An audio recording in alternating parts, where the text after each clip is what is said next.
বিদ্যুতের ভেলকিবাজি, দিন ও রাতের বেশিরভাগ সময় লোডশেডিংয়ে অতিষ্ঠ জনজীবন, ব্যবসা বাণিজ্য সহ স্থবিরতা নেমে এসেছে বিদ্যুৎ নির্ভর সব কাজকর্মে।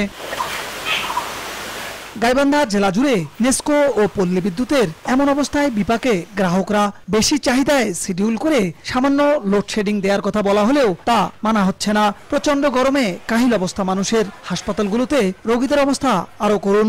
4 ঘন্টা বাদ দিয়ে যদি মনে করো 4 ঘন্টা থাকে তা তো নয়, যায় আসি রাতে ঘুমাতে পারি না, অনেক কষ্ট হয়। রোগীরা তো অসুস্থ হয়ে যাচ্ছে, পাশাপাশি আমরা যে দেখাশোনার জন্য আসছি আমরাও অসুস্থ হয়ে যাচ্ছি। আমাদের কারিগররা গরমে বসে কাজ করে, আমরাও যেমন কাটতে পারতেছি না, তারাও কাজ করতে পারতেছে না। আমাদের পরীক্ষার্থীদের অনেক কষ্ট হচ্ছে, আর কারেন্ট গেলে তো 2 থেকে 3 ঘন্টার ভিতরে আসতেইছে না।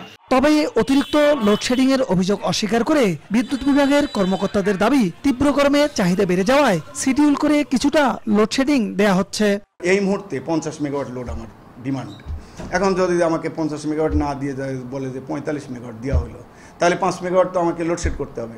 তখন আমার 2টো ফিডারকে লোডশেড করতে হয়।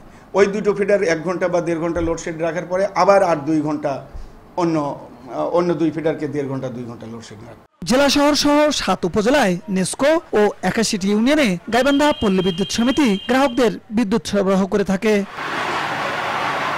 বিপ্লব ইসলাম, সময় সংবাদ, গাইবান্ধা।